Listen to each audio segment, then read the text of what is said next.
बहुत समय पहले की बात है। एक घना और हरा भरा जंगल था जिसमें तरह तरह के जानवर रहते थे। उस जंगल में हर दिन कुछ नया होता था और सभी जानवरों के बीच प्यार और मित्रता का वातावरण था। इस जंगल में एक छोटा सा हाथी था जिसका नाम था मोटो। मोटो बहुत ही प्यारा और खुशमिजाज हाथी था, लेकिन एक समस्या थी। वह बहुत ही शर्मीला था और कभी भी किसी से बात नहीं करता था। जंगल में मोटो का सबसे अच्छा दोस्त एक शेर था जिसका नाम शेरू था।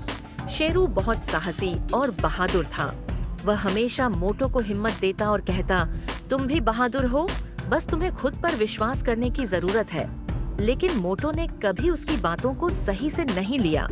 एक दिन जंगल में अचानक एक बड़ा तूफान आया।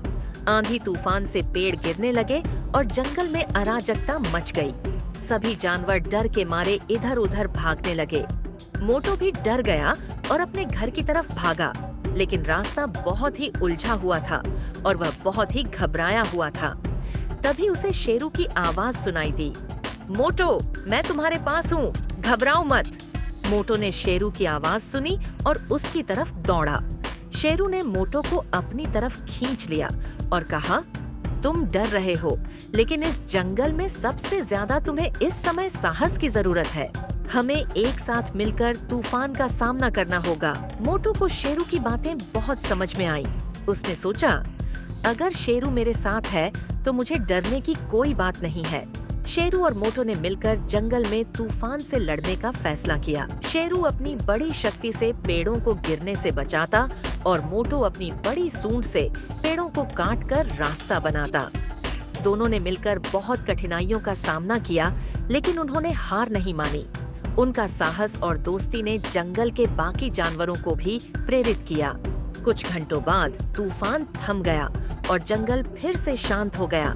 सभी जानवर बाहर आकर शेरू और मोटो की बहादुरी की सराहना करने लगे। मोटो ने शेरू से कहा, धन्यवाद शेरू, तुमने मुझे यह सिखाया कि डर को मात देने के लिए हमें अपने दोस्त पर विश्वास करना चाहिए और खुद पर भी। अब मैं कभी नहीं डरूंगा। शेरू मुस्कुराया और कहा, याद रखो मोटो, सच्ची ताकत दिल में होती है और अगर तुम खुद पर विश्वास करते हो तो कोई भी तूफान तुम्हें हरा नहीं सकता।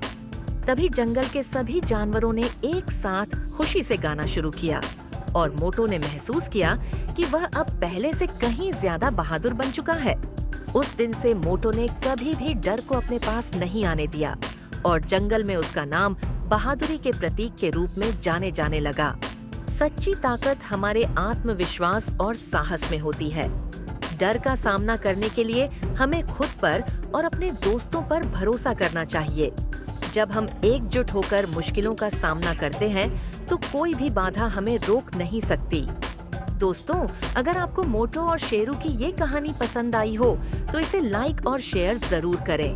हमारे चैनल को सब्सक्राइब करना न भूलें ताकि ऐसी और मजेदार और प्रेरणादायक कहानियाँ आप तक पहुँचती रहें। आपका समय देने के लिए दिल से धन्यवाद। अगली बार फिर मिलेंगे एक नई कहानी के साथ। तब तक के लिए खुश रहिए, मुस्कुराते रहिए और नई सीख को अपनाते रहिए। धन्यवाद।